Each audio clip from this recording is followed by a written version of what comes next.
ಕಾಗುಣಿತ ಬರೆಯಲು ತುಂಬ ಕಷ್ಟಪಡ್ತಿದ್ದೀರಾ? ಹಾಗಾದರೆ ಈ ವಿಡಿಯೋ ನೋಡಿ. ಇಂದಿನ ವಿಡಿಯೋದಲ್ಲಿ ಕಾಗುಣಿತನ ಈಸಿಯಾಗಿ ಹೇಗೆ ಬರೆಯೋದು ಅಂತ ಹೇಳ್ಕೊಟ್ಟಿದ್ದೆ. ಅದು ಹೇಗಪ್ಪ ಅಂದರೆ ಈ ಸಿಂಬಲ್ಗಳನ್ನ ಉಪಯೋಗಿಸ್ಕೊಂಡು ಪ್ರತಿಯೊಂದು ಅಕ್ಷರಕ್ಕೂ ಆ ಸಿಂಬಲ್ಗಳನ್ನ ಬಳಸ್ಕೊಂಡು ಹೇಗೆ ಬರೆಯೋದು ಅಂತ ಹೇಳ್ಕೊಟ್ಟಿದ್ದೆ. ಕ ಅಕ್ಷರದ ಮತ್ತು ಖ ಅಕ್ಷರ ಎರಡೂ ಅಕ್ಷರಗಳಿಗೆ ಕಾಗುಣಿತನ ಹೇಗೆ ಈಸಿಯಾಗಿ ಬರಿಬೋದು ಅಂತ ಹೇಳ್ಕೊಟ್ಟಿದ್ದೆ. ನಿಮಗೆಲ್ಲ ಅರ್ಥ ಆಗಿದೆ ಅಂತ ಭಾವಿಸ್ತೀನಿ. ಈಗ ಅದರ ನೆಕ್ಸ್ಟ್ ಅಕ್ಷರ ಯಾವುದು? ಗ ಅಕ್ಷರ. ಆ ಅಕ್ಷರಕ್ಕೆ ನಾವಿವತ್ತು ಈ ಸಿಂಬಲ್ನ ಉಪಯೋಗಿಸ್ಕೊಂಡು ಗ ಅಕ್ಷರದ ಕಾಗುಣಿತನ ಬರೆಯೋಣ. ಈಗ ಸ್ಟಾರ್ಟ್ ಮಾಡೋಣ. ಗ ಅಕ್ಷರದ ಕಾಗುಣಿತ. ಇಲ್ಲಿರುವ ಚಿಹ್ನೆಗಳನ್ನ ನಾವೀಗ ಬಳಸ್ಕೊಂಡು ಬರೆಯೋಣ. ಇಲ್ಲಿರೋ ಚಿಹ್ನೆಗಳೆಲ್ಲ ಯಾವುದ್ರದ್ದು? ಸ್ವರಾಕ್ಷರಗಳದ್ದು. ಅ ಆ ಇ ಈ ಉ ಊರು ಎ ಐ ಹಾಗೆ ಓ ಓ ಔ ಅಂ ಅಹ ಈ ಎಲ್ಲ ಅಕ್ಷರಗಳ ಚಿಹ್ನೆಗಳಾಗಿದೆ. ಬರೆಯೋಣ. ಮೊದಲನೇದಾಗಿ ಇದನ್ನು ನಾವು ತಲೆಕಟ್ಟು ಅಂತ ಹೇಳ್ತೀವಿ. ಹಾಗಾಗಿ ಗ ಅಕ್ಷರಕ್ಕೆ ಈಗ ತಲೆಕಟ್ಟನ್ನು ಬರೆಯೋಣ. ಹೀಗೆ ಬರೆದು ಈ ಸಿಂಬಲ್ನ ಈಗ ಆ್ಯಡ್ ಮಾಡ್ತಿದ್ದೀನಿ. ಇದು ನಿಮಗೆ ಗೊತ್ತಾಗಲಿ ಅಂತ ಡಬಲ್ ಕಲರ್ಲಿ ಬರೀತಾ ಇದ್ದೀನಿ. ಇದು ಗ. ನೆಕ್ಸ್ಟ್ ಗ. ಈ ಚಿಹ್ನೆನ ಆ್ಯಡ್ ಮಾಡೋಣ. ಇದು ಗ ಆಯಿತು.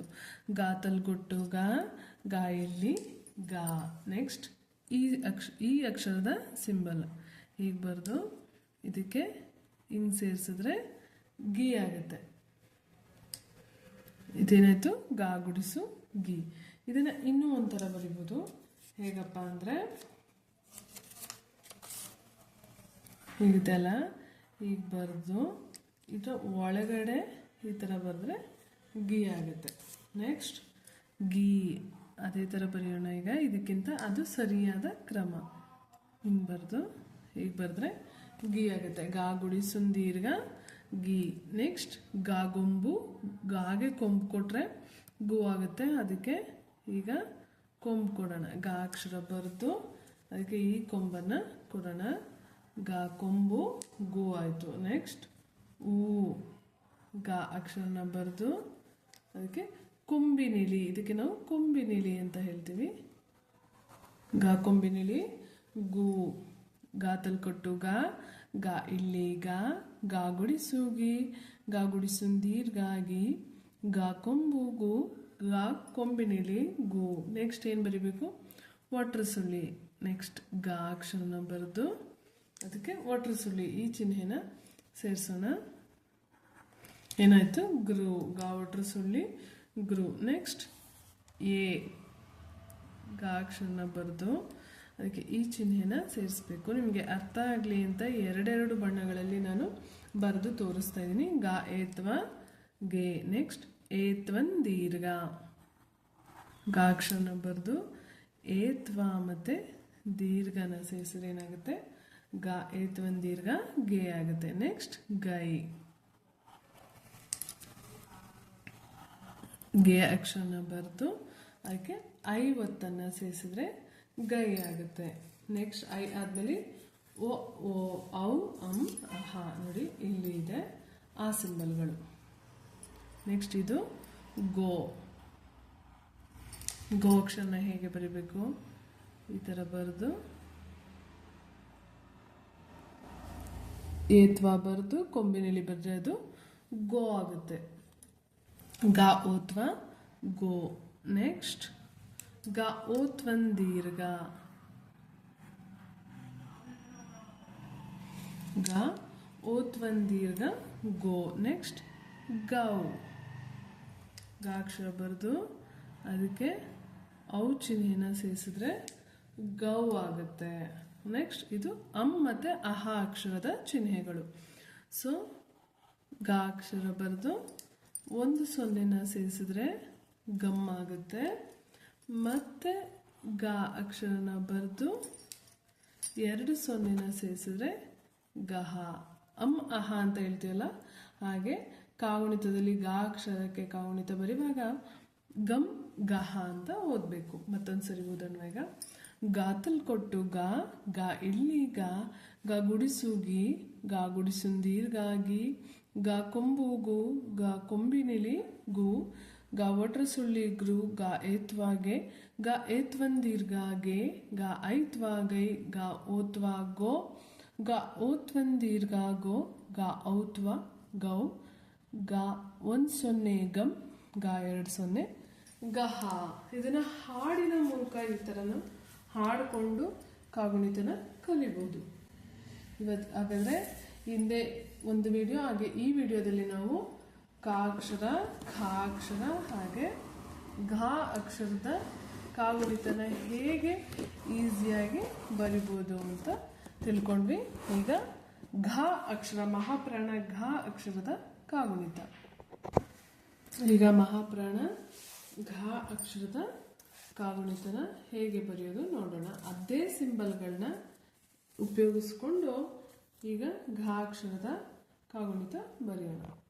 ಮೊದಲನೇ ಘ ಅಕ್ಷರದ್ದಾಯಿತು. ಇದು ಮಹಾಪ್ರಾಣ ಘ ಅಕ್ಷರ ಅಂತ ಹೇಳ್ತೀವಿ. ಇಲ್ಲಿರುವ ಸಿಂಬಲ್ಗಳನ್ನ ಸೇರಿಸ್ಕೊಂಡು ಈಗ ಬರೆಯೋಣ.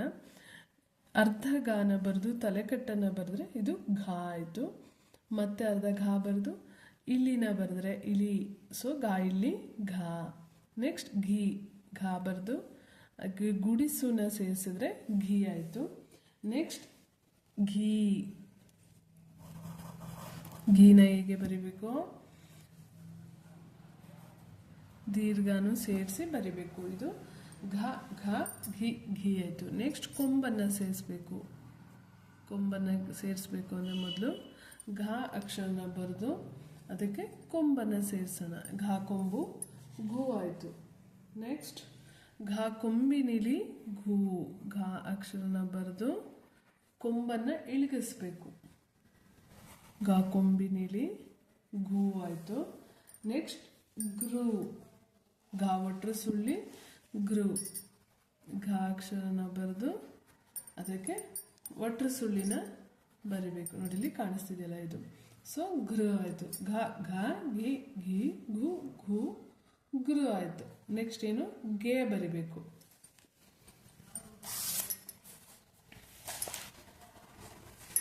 ಘೆ ಅಕ್ಷರನ ಈಗ ಬರೆಯೋಣ. ಹೀಗೆ ಬರೆದು ಇದಕ್ಕೆ ಏತ್ವ ಬರಿಬೇಕು. ಇದನ್ನ ಏತ್ವ ಅಂತ ಹೇಳ್ತೀವಿ. ಗ ಏತ್ವ ಘೆ. ನೆಕ್ಸ್ಟ್ ಏತ್ವನ್ ದೀರ್ಘ ಘ ಏತ್ವನ್ ದೀರ್ಘ ಏನಾಯ್ತು, ಘೆ ಆಯಿತು. ನೆಕ್ಸ್ಟ್ ಐವತ್ತು ಘ ಐತ್ವ ಘೈ ಘೆ ಬರೆದು ಅದಕ್ಕೆ 50 ಬರೆದ್ರೆ ಘೈ ಆಗುತ್ತೆ. ನೆಕ್ಸ್ಟ್ ಓತ್ವ ಓ ಅಕ್ಷರದ ಚಿಹ್ನೆಗಳು. ಘ ಓತ್ವ ಘೋ.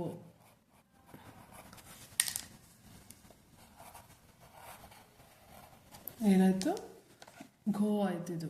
ನೆಕ್ಸ್ಟ್ ಓತ್ವನ್ ದೀರ್ಘ ಅರ್ಧ ಘ ಅಕ್ಷರ ಬರೆದು ಅದಕ್ಕೆ ಚಿಹ್ನೆನ ಸೇರಿಸೋಣ. ನಿಮಗೆ ಅರ್ಥ ಆಗಲಿ ಅಂತ ಈ ಎರಡೆರಡು ಕಲರ್ಲಿ ಬರಿತಾ ಇದೀನಿ. ಘೋ ಆಯಿತು. ಘೆ ಘೆ ಘೈ ಗೋ ಘೋ. ನೆಕ್ಸ್ಟ್ ಯಾವುದಿದು, ಘೌ.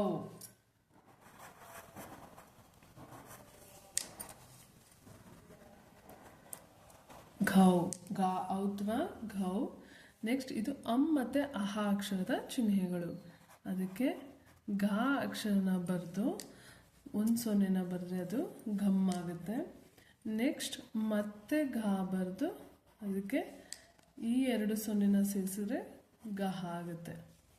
ಗೊತ್ತಾಯ್ತಲ್ವಾ, ಎಷ್ಟು ಈಸಿಯಾಗಿ ಬರೆದೆ ನೋಡಿ. ಈಗ ಘ ಘ ಘಿ ಘಿ ಘು ಘು ಗೃ ಘೆ ಘೆ ಘೈ ಘೋ ಘೋ ಘೌ ಗಮ್ ಗಹ. ಈಗ ಇನ್ನೊಂದು ಟ್ವಿಸ್ಟ್ ಇದೆ. ನಾನೀಗ ಇನ್ನೊಂದು ಕಾಗುಣಿತನ ಬರೆದಿದ್ದೀನಿ. ಅದರಲ್ಲಿ ಒಂದು ಮಿಸ್ಟೇಕ್ ಇದೆ. ಅದನ್ನು ನೀವು ಕಂಡುಹಿಡಿಬೇಕು.